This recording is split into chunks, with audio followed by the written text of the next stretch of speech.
प्यारे बच्चों, नमो नमः। मैं तरुणा श्रीवास्तव फिर से आपके लिए एक नया वीडियो लेकर आई।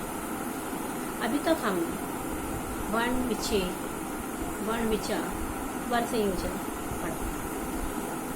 आपका दूसरा पाठ है अकारान, आकारान और नपुंसकलिंग शब्दों के बारे में। तो आज हम पढ़ेंगे लिंग और वचन के बारे में। बच्चों, आपको पता है संस्कृत में 3 वचन होते हैं। संस्कृत में ये देखिए, संस्कृत में 3 वचन होते हैं। एक वचन, द्विवचन और बहुवचन। एक वचन जिससे एक चीज का ज्ञान हो। एक वचन में जिससे एक के बारे में पता चले, जैसे कि घोड़ा, जिससे एक के बारे में पता, एक घोड़े के बारे में बात कर रहे हैं। द्विवचन में जिससे 2 चीजों का पता चले। द्विवचन में 2 के बारे में जिससे पता चले, 2 वस्तुओं का बोध हो, 2 चीजों का बोध हो, उसे द्विवचन कहते हैं। जैसे 2 घोड़े, अश्वों। बहुवचन का मतलब है जहाँ 2 से ज्यादा के बारे में पता चले। जिस चीज से, जिस शब्द से हमें 2 से ज्यादा का पता चले, उन्हें बहुवचन कहते हैं। जैसे कि अश्वों का अश्वाहा। अश्वाहा मीन्स अनेक घोड़े। ठीक है, तो जिससे एक चीज का पता चले वो एक वचन, जिससे 2 चीजों का पता चले वो द्विवचन, और जिससे 2 से ज्यादा का पता चले उन्हें बहुवचन कहते हैं।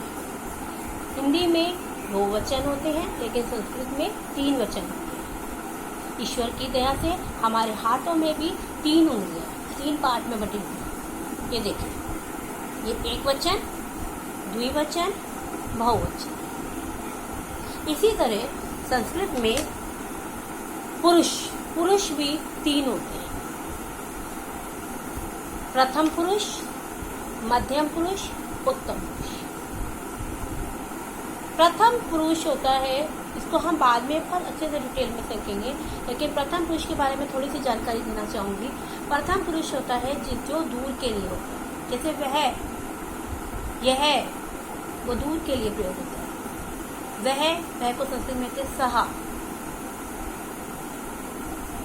मध्यम पुरुष होता है त्वम, युवाम, यूयम। त्वम का मतलब तुम, युवाम का मतलब तुम 2, यूयम का मतलब तुम सब। और संस्कृत में सबसे अच्छी बात है कि 3 पुरुष, 3 वचन और 3 ही लिंग होते हैं। अब आपका है उत्तम पुरुष। उत्तम पुरुष होता है पास के लिए। मैं खाती हूँ, हम 2 खाते हैं, हम सब खाते हैं। तो मैं को कहेंगे अहम, मैं, आवाम, हम 2, वयम, हम सब। अहम, आवाम, वयम। ये हमने पिछली क्लासेस में पढ़ा था, पिछली कक्षाओं में भी पढ़ा था, लेकिन इसे हम अभी बहुत अच्छे से आगे पढ़ेंगे। अभी आपकी जानकारी के लिए 3 पुरुष होते हैं, प्रथम पुरुष, मध्यम पुरुष और उत्तम पुरुष। 3 वचन होते हैं, एक वचन, द्विवचन और बहुवचन। कितने वचन होते हैं बच्चों? एक वचन, द्विवचन और बहुवचन। एक वचन जिससे एक के बारे में पता चले, द्विवचन जिससे 2 चीजों के बारे में पता चले, और बहुवचन जिससे 2 से ज्यादा के बारे में पता चले। उसी तरह संस्कृत में 3 लिंग होते हैं, पुल्लिंग, स्त्रीलिंग और नपुंसकलिंग। पुल्लिंग जिससे पुरुष जाति का पता चले, लिंग का मतलब जाति का पता चले, जिससे पुरुष जाति का पता चले, उसे पुल्लिंग कहते हैं। जिससे पुरुष जाति का पता चले उसे पुल्लिंग कहते हैं। और इसके अंत में या तो ये विसर्ग आती है अह या ई वाले होते हैं, या तो इसके अंत में विसर्ग आती है या ई होती है। जैसे बालकः, बालक में अ तो है ही, अंत में अह। और कविः, बालकः कविः। स्त्रीलिंग शब्दों में अंत में आ आता है या बड़ी ई आती है, या तो आ आता है या बड़ी ई आती है। और स्त्रीलिंग शब्द कौन से होते हैं? जिससे स्त्री जाति का बोध हो।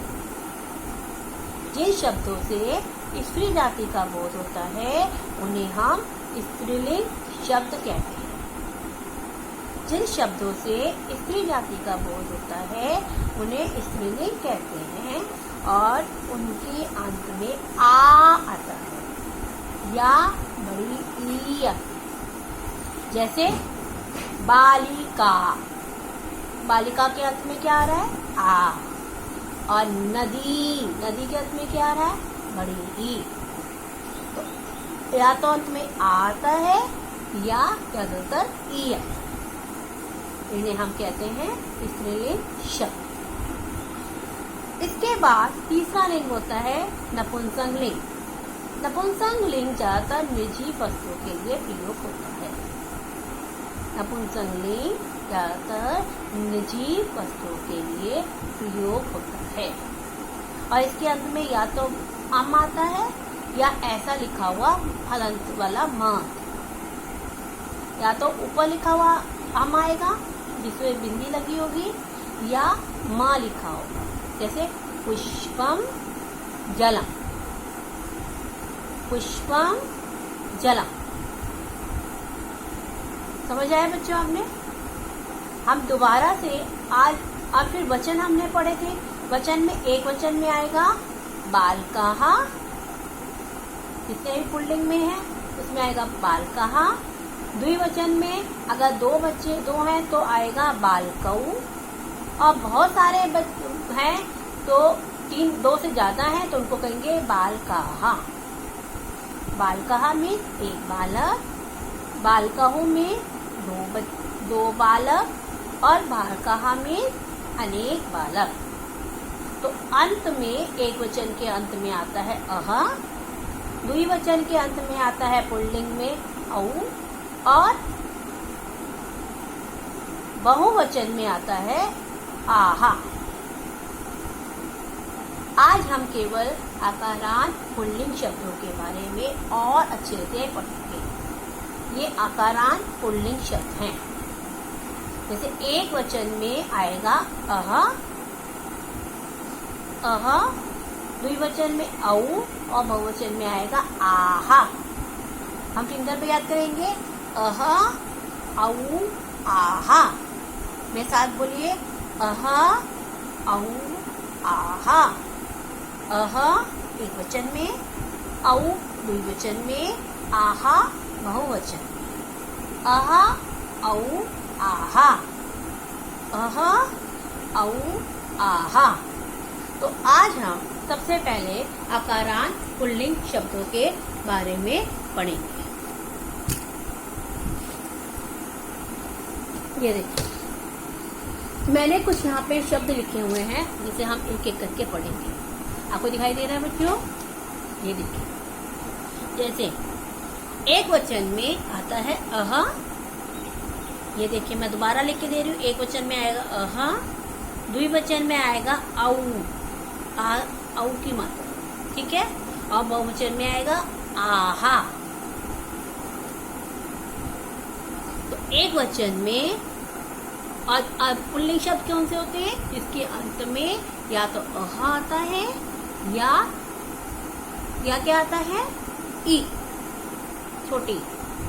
पुल्लिंग शब्दों के अंत में या तो अह आता है या ई आता है। ई ना कि बड़ी, या तो अह आता है या ई आता है। तो बच्चों आपको समझ आया? पुल्लिंग शब्दों की पहचान सबसे अच्छा है जो पुरुष जाति का बोध कराते हैं और जिनके अंत में या तो अह आता है या ई आता है। तो हमारी किताब में बहुत सारे, मैंने आपको वर्कशीट दी, उसमें आपने देखा होगा बहुत सारे शब्द लिखे, लेकिन आपको समझ नहीं आएगा। आज हम दोबारा से उन्हीं शब्दों का पुनः वाचन करते हैं। देखिए, अब मेरे साथ आप ध्यान से पढ़िएगा और देखिएगा और बोलिएगा। चिकित्सका, चिकित्सकहु, चिकित्सका, चिकित्सका, चिकित्सकहु, चिकित्सका। चिकित्सक में एक डॉक्टर, चिकित्सकों में 2 डॉक्टर और चिकित्सका में 3 डॉक्टर या 2 से ज्यादा डॉक्टर। तो हम कहेंगे अनेक डॉक्टर। एक वचन में आया अह, द्विवचन में आया औ और बहुवचन में आया आहा। जब भी हम याद करेंगे हम अपने फिंगर पे याद करेंगे, हम अपनी उंगलियों का प्रयोग करेंगे ताकि हमें हमेशा के लिए दिमाग में याद हो जाए। तो एक वचन में मेरे साथ करिए अह, द्विवचन में औ और बहुवचन में आहा। तो चिकित्सा एक डॉक्टर, चिकित्सकों 2 डॉक्टर और चिकित्सका अनेक डॉक्टर। उसी तरह नरहा, नरा का मतलब होता है मनुष्य, आदमी। एक आदमी होगा तो हम क्या बोलेंगे? नरहा। नरऊ में 2 आदमी, 2 आदमी को हम क्या कहेंगे? नरऊ। अब बहुत सारे आदमी होंगे तो उनको कहेंगे नरहा। बहुत सारे आदमी जा रहे हैं तो हम कहेंगे नरहा गच्छन्ति।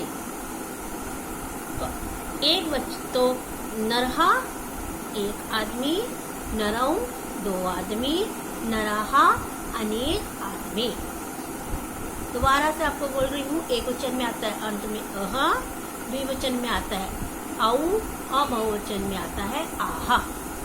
तो इसी तरह इसमें भी आप ये देखिए अह, औ, आहा।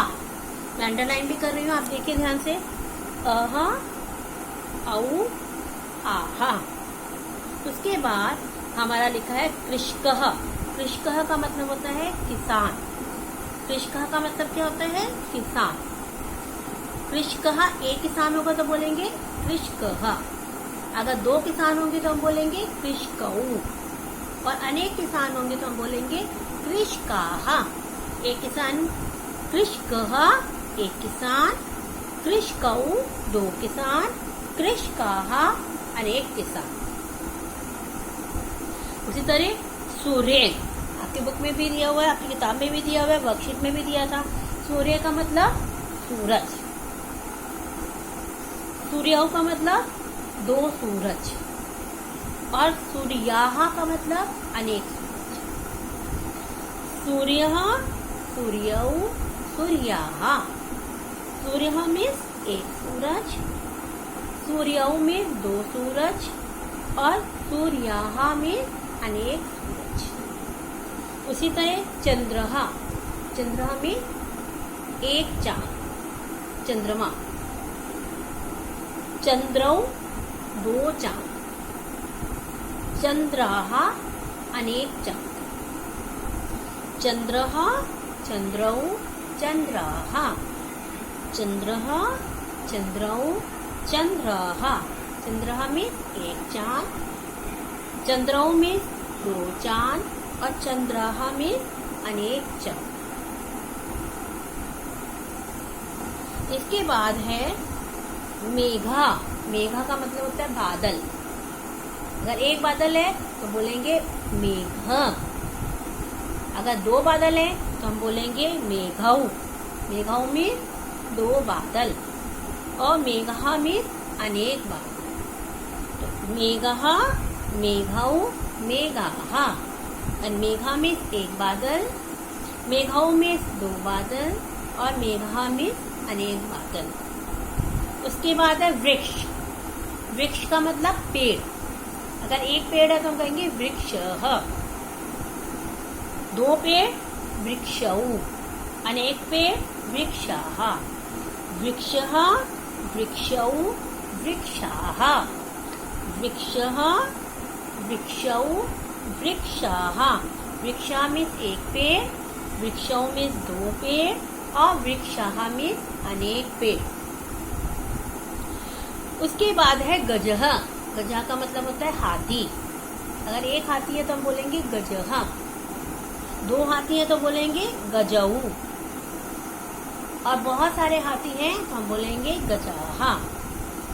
गजः, गजऊ, गजाः। गजः मीन्स एक हाथी, गजऊ मीन्स दो हाथी और गजाः मीन्स अनेक हाथी। गजः, गजऊ, गजाः। इसके बाद है बिडाल। बिडाल का मतलब बिल्ला, बिडाल, बिल्ला। एक बिडाल है, एक बिल्ला है तो हम बोलेंगे बिडालः, दो बिल्ले हैं तो बोलेंगे बिडालहु और अनेक बिल्ले हैं तो हम बोलेंगे बिडालाः। अहा, औ, आहा, अहा, औ, आहा। एक बिडाल बिडालः, दो बिडाल बिडालऊ और अनेक बिडाल बिडालाः। उस तरह कुक्कुराः। अगर एक कुत्ता है तो हम बोलेंगे कुक्कुराः, दो कुत्ते हैं तो हम बोलेंगे कुक्कुरऊ। क्या बोलेंगे? कुक्कुरऊ। और बहुत सारे कुत्ते हैं तो बोलेंगे कुक्कुराः। देखिए इसके अंत में भी आ रहा है, एक वचन में आ रहा है अहा, द्विवचन में औ और बहुवचन में आहा। अहा, औ, आहा। कुक्कुरः, कुक्कुरऊ, कुक्कुराः। उसके बाद है मूषक। मूषक का मतलब होता है चूहा। मूषक किसको कहते हैं? चूहा। मूषक, चूहा। मूषक, चूहा। चूहिया नहीं है, चूहा। तो पुरुष जाति का पता चला। देखो चूहा से पुरुष जाति का पता चल रहा है, इसलिए मूषक। मूषक, एक चूहा को मूषक, दो चूहे को मुश्कऊ और अनेक चूहों को मुश्काहा। इसके अंत में भी अहा, औ, आहा आ रहा है। एक वचन में अहा आ रहा है, द्विवचन में औ आ रहा है और बहुवचन में आहा। तो मुश्कहा, मुश्कऊ, मुश्काहा।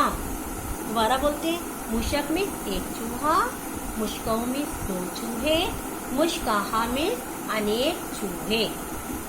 उसके बाद है काकहा। काकहा का मतलब कौवा। एक कौवा है तो बोलेंगे काकहा, दो कौवे हैं तो बोलेंगे काकऊ और बहुत सारे कौवे हैं तो बोलेंगे काकाहा। एक कौवा है तो क्या बोलेंगे? काकहा, दो कौवे हैं तो बोलेंगे काकऊ और अनेक कौवे हैं तो बोलेंगे काकाहा। देखिए इनके अंत में भी एक वचन में क्या आ रहा है? अहा, द्विवचन में औ और बहुवचन में आहा। तो हम बोलेंगे काकहा, काकऊ, काकाहा। काकहा एक कौवा, काकऊ दो कौवे और काकाहा का मतलब है अनेक कौवे। उसी तरह और शब्द है पर्वतः। पर्वत का मतलब होता है पहाड़। पर्वत मतलब पहाड़। ये देखिए पर्वतः, पर्वतौ, पर्वताः। अंत में सबके एक वचन में आ रहा है अह, पर्वतौ। दो में आता है पर्वतौ तो औ आ रहा है और बहुवचन में आ रहा है आहा। एक पर्वत पर्वतः, दो पर्वत पर्वतौ और अनेक पर्वत पर्वताः। एक पहाड़ को हम क्या बोलेंगे? पर्वतः। दो पहाड़ को क्या बोलेंगे? पर्वतौ और अनेक पहाड़ों को क्या बोलेंगे? पर्वताः। इसी तरह अश्वः। अश्व का मतलब होता है घोड़ा। अश्वः एक घोड़ा है तो बोलेंगे अश्वः। अश्वौ दो घोड़े हैं तो बोलेंगे अश्वौ। अश्वौ का मतलब है दो घोड़े और अश्वाहा का मतलब अनेक घोड़े। एक के अंत में अहा, द्वि के अंत में दो के द्विवचन में औ और बहुवचन में आहा। अश्वहा, अश्वौ, अश्वाहा। कैसे बोलेंगे हम? अश्वः, अश्वौ, अश्वाहा। अश्वः मीन्स एक घोड़ा, अश्वौ मीन्स दो घोड़े और अश्वाहा मीन्स अनेक घोड़े। इसी तरह ये वर्ड है सैनिकाः। सैनिकः, सैनिकाः बोलेंगे तो बहुवचन हो जाएगा। बोलेंगे सैनिकः क्योंकि अ की मात्रा अ आ रहा है। अस्वर है, आ स्वर नहीं है। अ सैनिकः एक सैनिक, सैनिकौ दो सैनिक और सैनिकाः अनेक सैनिक।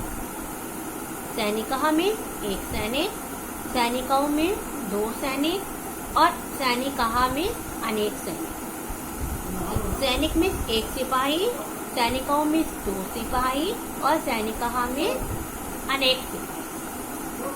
आहा औ आहा सैनिका में एक सिपाही, सैनिकों में दो सिपाही और सैनिकाः में अनेक सिपाही। उस तरह वृक्ष, वृक्ष भी पुल्लिंग है क्योंकि पुल्लिंग जाति का पता चल रहा है, वृक्ष भी साथ लेते हैं। वृक्षः पेड़, वृक्ष को क्या कहते हैं? पेड़। अगर एक पेड़ है तो बोलेंगे वृक्षः, दो पेड़ है तो बोलेंगे वृक्षौ और अनेक पेड़ है तो बोलेंगे वृक्षाः। वृक्षः, वृक्षौ, वृक्षाः। वृक्षः एक पेड़, वृक्षौ दो पेड़ और वृक्षाः में अनेक पेड़। हम इन शब्दों को दोबारा पढ़ते हैं एक बार। ये देखिए, नरः नरौ नराः एक आदमी, दो आदमी, अनेक आदमी। कृषकः कृषकौ कृषकाः कृषक में एक किसान, कृषकों में दो किसान और कृषकाः में अनेक किसान। सूर्यः सूर्यौ सूर्याः सूर्य में एक सूरज, सूर्यों में दो सूरज और सूर्यः में अनेक सूरज। चंद्रः एक चांद, चंद्रौ दो चांद, चंद्राः अनेक चांद। मेघः एक बादल, मेघौ अनेक दो बादल और मेघः में अनेक बादल। मेघा मेघौ मेघाः। वृक्षः वृक्षौ वृक्षाः वृक्षः में एक पेड़, वृक्षों में दो पेड़ और वृक्षाः में अनेक पेड़। उसके बाद बिडालः, बिडाला में एक बिल्ला, बिडालहु दो बिल्ले और बिडालः में अनेक बिल्ले। मुष्कः मुष्क चूहा, मुष्कौ मुष्काः मुष्कौ में दो चूहे, मुष्काः में अनेक चूहे। काकः एक कौआ, काकौ दो कौए और काकः में अनेक कौए। पर्वतः एक पहाड़, पर्वतौ दो पहाड़, पर्वताः अनेक पहाड़। इसी तरह अश्वः एक घोड़ा, अश्वौ दो घोड़े, अश्वाः अनेक घोड़े। सैनिकः एक सैनिक, सैनिकौ दो सैनिक और सैनिकाः